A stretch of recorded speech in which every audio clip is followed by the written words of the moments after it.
ආයිබෝවන් කියලා අදත් මගේ YouTube channel එකට ඔය කට්ටිය සාදරයෙන් පිළිගන්නවා. අද මම කතා කරන්න හිතුවේ ඔය කට්ටිය මෙතෙක් රාවණාරතුමා ගැන අහලා නැති විශ්මිත කරුණු කිහිපයක් පිළිබඳව. එහෙනම් අපි වැඩි කතා නැතුව ඉක්මනට වීඩියෝ එකට යමු. මේ අකුරු නොදෙමු රහස්.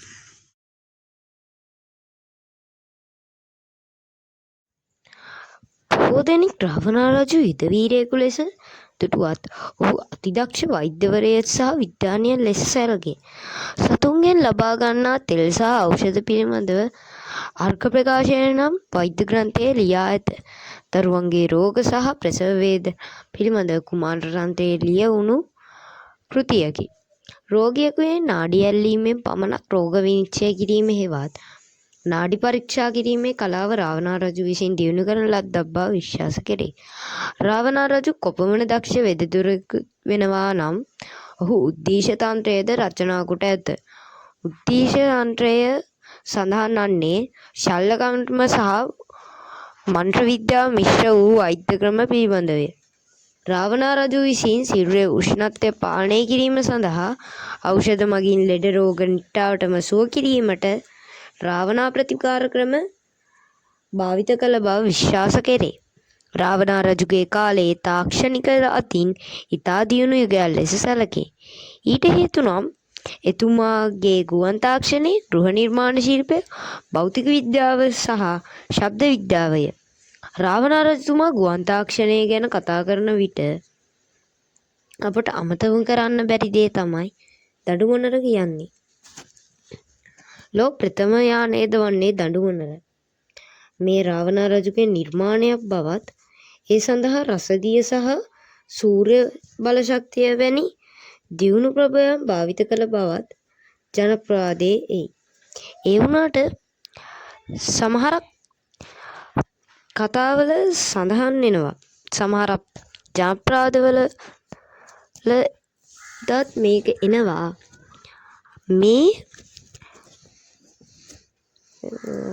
දඬුමොනරට කලින් මේ වගේ පියාඹන්න පුළුවන් යානා තිබුණ කියලා.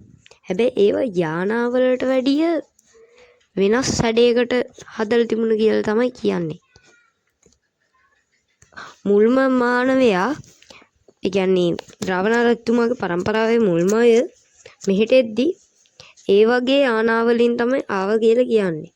ඉතින් ඒ සම්බන්ධවත් ඔය කට්ටියන්ට වීඩියෝ එකක් ඕන නම් පහලින් කමෙන්ට් එකක් දාගෙන යන්න. මම අනිවාර්යයෙන්ම ඒ ගැන වීඩියෝ එකක් ගේන්න. ඉතින් මේක රාවණාරජුගේ නිර්මාණයක් බවත් ඒ සඳහා රසදිය සහ සූර්ය බල ශක්තිය වැනි දියුණු ශක්තියන් භාවිත කළ බවත් ජනප්‍රවාදයේ එනවා. රාවණාරජතුමාගේ මාලිගා සහ නගර නිර්මාණය කිරීමේදී දියුණු ඉංජිනේරු විද්‍යාව භාවිත කර ඇති බව සීගිරිය වැනි ස්ථාන පිළිබඳ කෙරෙන ඇතැම් පරීක්ෂණවලදී අනුමාන කරනවා. ශිවතාණ්ඩව ස්තෝත්‍රය වැනි නිර්මාණ හරහා එතුමාට තිබූ සංගීතමය ශබ්ද විද්‍යාත්මක පිළිබඳ මොනවට පැහැදිලි වේ. තවද රාවණාරජතුමා සයවේදයේ සූසට කලාවන්හි කෙළ පැමිණි අය. ලංකාවේ ඇතැම් ස්ථානවල රාවණා යුගයේ තාක්ෂණය සම්බන්ධය විශ්වාස කරන ස්ථාන තිබේ.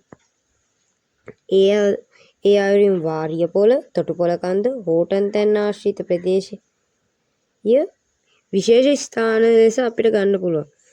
ඉතින් අපි මුලින්ම වාරිය පොළ කියන්නේ ගැන. ඉතින් වාරිය පොළ කියන්නේ වා අසිරිය කළ පොළ හෙවත් ගුවන් යානා නැවැත්වූ ස්ථානය. හෝටන් තැන්න සහ තොටුපොළ කන්ද ආශ්‍රිත ප්‍රදේශ දඬුමොනර ගොඩ බැස්වූ ස්ථාන ලෙසද සැලකේ. කුරුළුපොත සහ දඬුමොනරය අලුත්වැඩිය කළ ස්ථාන ලෙස ජනප්‍රවාදයේ එයි. බොහෝ දෙනා සීගිරිය කාශ්‍යප රජුගේ නිර්මාණයක් ලෙස සැලකුවත් අපේ පරීක්ෂකයන් කියනවා දැන් වෙනකොට රාවණාරජතුමාගේ ආලගමන්දාව සමහරක් විට මේක වෙන්න පුළුවන් කියලා. එහි ඇති ජල තාක්ෂණය, ගෘහ නිර්මාණ ශිල්පය, එකල තිබූ දියුණු විද්‍යාවට සාක්ෂි දරනවා. සාම්ප්‍රදායික ඉතිහාසයට අනුව මේ කාශ්‍යප රජුගේ නිර්මාණයක් වුවද රාවණා පරීක්ෂකයන් පවසන්නේ මේ රාවණා රජුගේ මිත්‍රණුවන් වූ පුලස්තිරිෂා විසින් නිර්මාණය කර රාවණා රජු විසින් භාවිත කළ ආලක මන්දාව බවයි. සීගිරි උද්‍යානවල ඇති දියමල් අදටත් වැසි දිනවලදී ක්‍රියාත්මක වී මේ කළ තිබූ හයිඩ්‍රොලික් විද්‍යාවේ දියුණුව පෙන්වයි. ඒ විතරක් නෙමෙයි මේ සීගිරිය සමහරක් තැන්වල රාවණා රජතුමා වගේම රාවණා රජතුමාගේ සොහොයුරෙක් වෙන මේක හැදුව කියලා සඳහන් වෙනවා. ඉතින් සීගිරි ගලමුදුනේ ඇති මාර්ගිකාවට රාත්‍රී කාලයේදී ආලෝකය ලබා ගැනීමට ස්පටික සහ සූර්ය බල ශක්තියට සමාන තාක්ෂණය භාවිත කළ බවට මතයක් පවතී. සීගිරියට නුදුරු රන්මසු උයනේ ඇති සක්වල චක්‍රය හරහා රාවණා රජු විශ්වීය ශක්තියින් සමග ගනුදෙනු කළ බව ඇතැම්හු විශ්වාස කරති. ඉසිරුමුණියේද අපට මෙවැනි සක්වල චක්‍රයක් දැක්ගත හැකිය.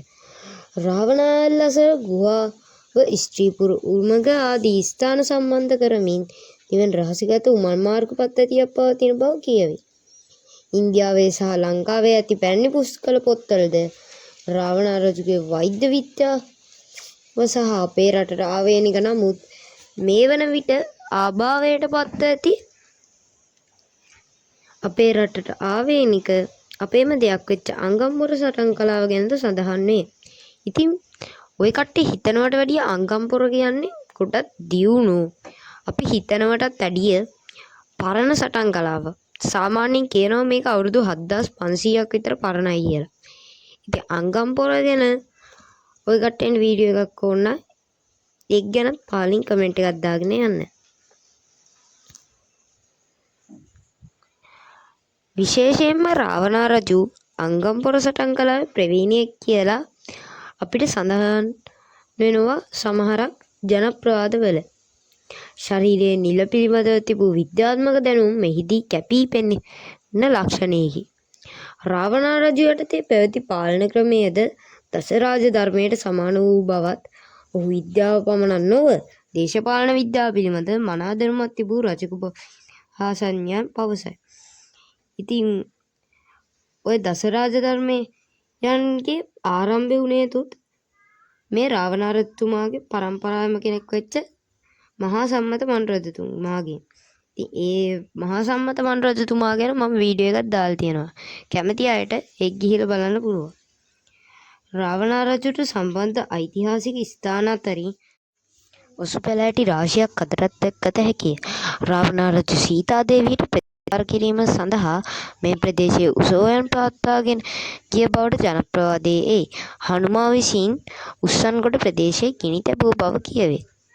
එම නිසා මෙම ප්‍රදේශය අදටත් අමුතුම රතු පැහැයක් ගන්නා අතර ඒ කිසිදු ගසක් වැවෙන්නේද නැත. මෙම ගුවන්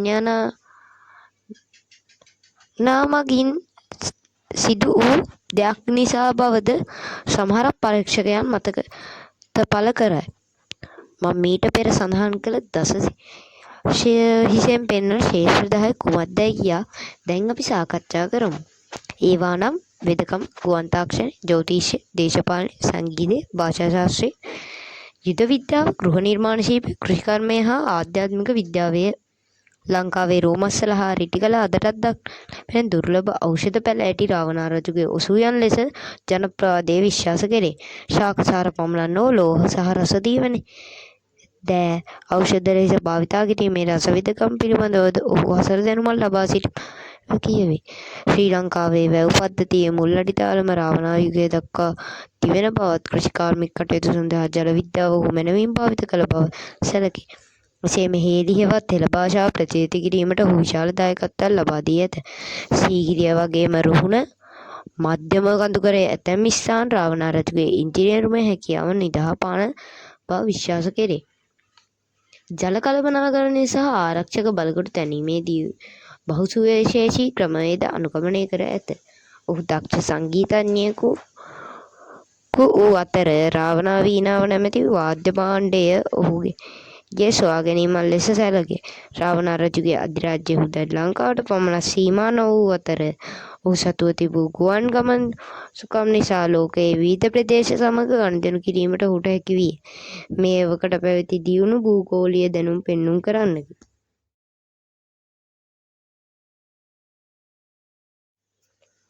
රාවණා රජුගේ දසහිස සම්බන්ධයෙන් මෙවැනි මතයක් පවතී. එය නම් ඔහුගේ රාජ්‍යයේ තිබූ ප්‍රධාන පරිපාලන මධ්‍යස්ථාන 10 මෙහිදී සංකේතවත් කරන බවය.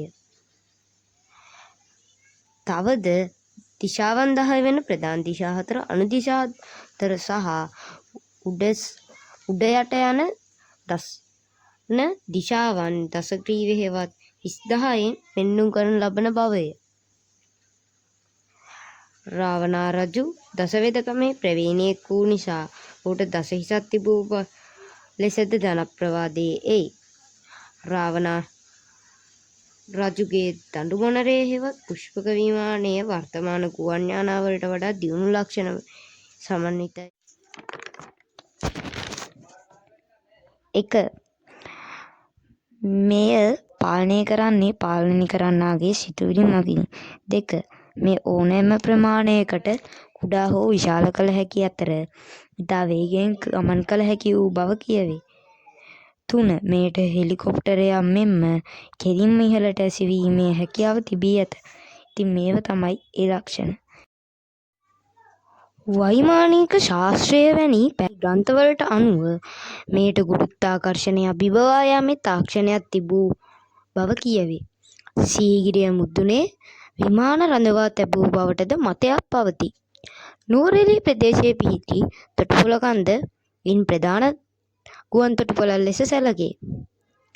පුෂ්පක විමානය යනු මලක් මෙන් සැහැල්ලු සහ අලංකාර යානය යන්න. පුෂ්පක විමානයේ රාවණා රජුගේ බලය හා හෙළදේශයේ තිබූ තාක්ෂණය ලොවටම විදහා පාන සංකේතයක් ලෙස හැඳින්වේ.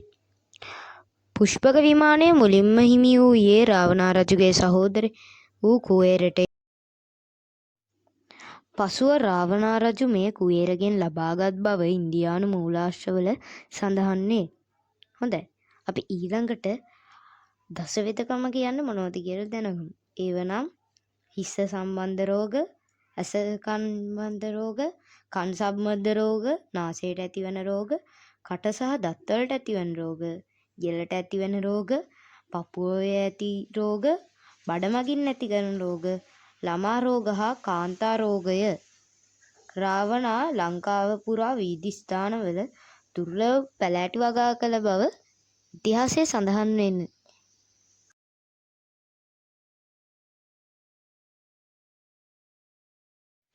රාවණා රජුගේ දජ්ජයේ වීණාවක් තිබූ බව ජනප්‍රවාදයේ කියවේ.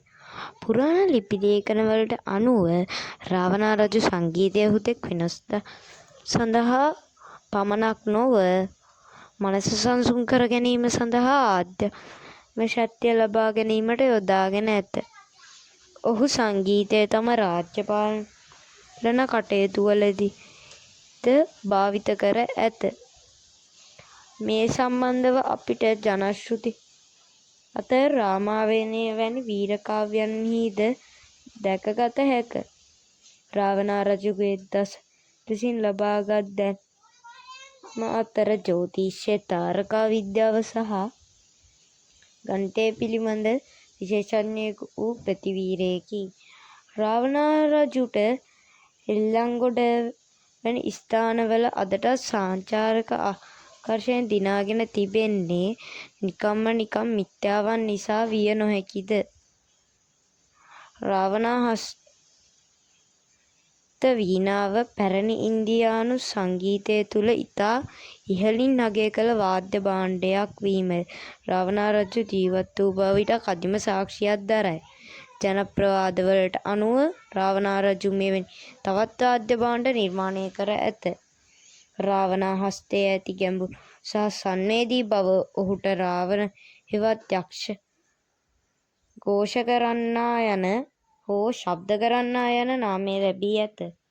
සංගීතය ආයුධයක් කර ගනිමින් දෙවියන් පිදූ බවට ඇති කතාන්දර ඔහුගේ සංගීත ක්‍රියාව හා ආධ්‍යාත්මික ලැදියාව පෙන්නුම් කරයි. සංගීතය විශාරද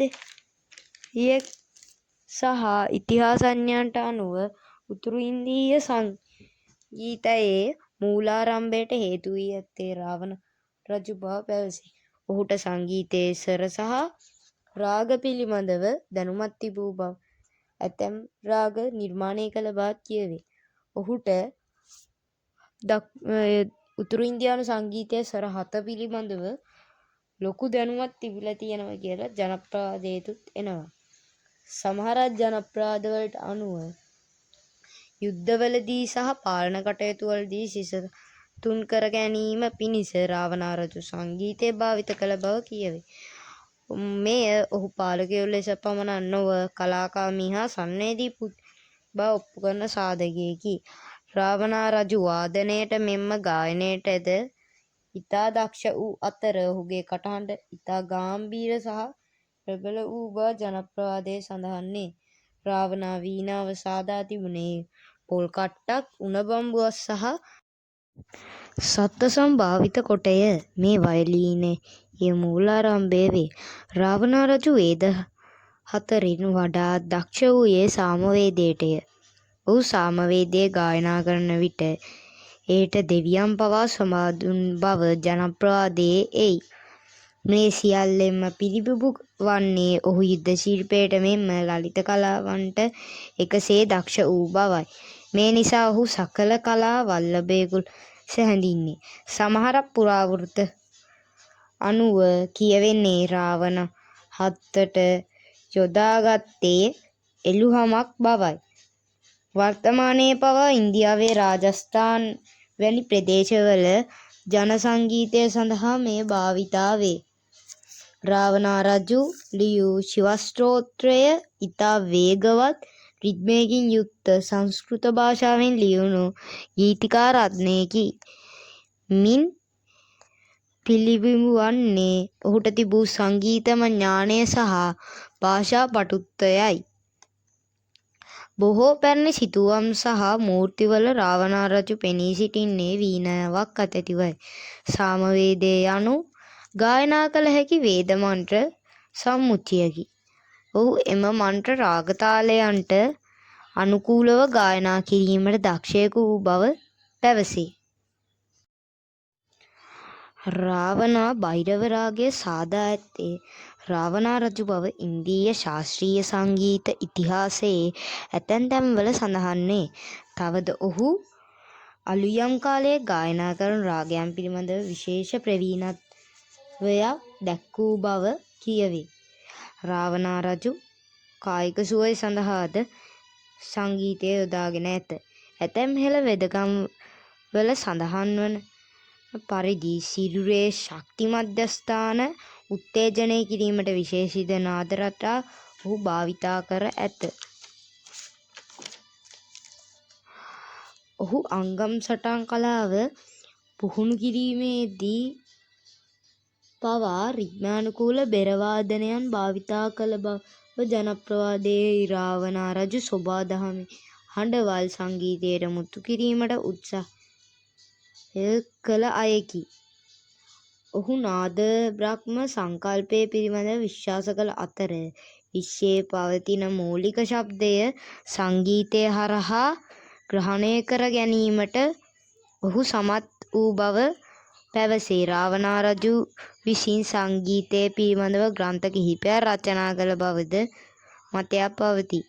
රාවණ හස්තය එවැන්නකි. මෙය තාල සහ ස්වර පිළිබඳව ගැඹුරු විග්‍රහයකි.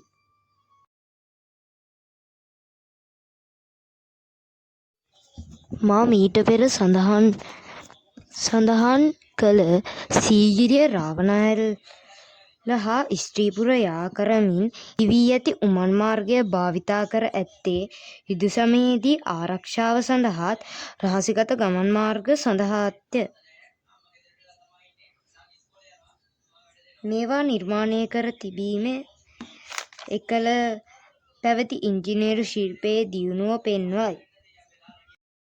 මගේ නිගමනය අනුව නම් මේ රාමායනයේ පෙන්වන විදිහේ දුෂ්ටයෙක් නෙමෙයි මේ රාවණ රජතුමා කියන්නේ.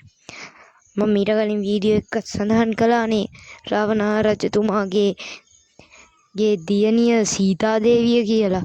ඉතින් ඒ වගේ දෙයක්.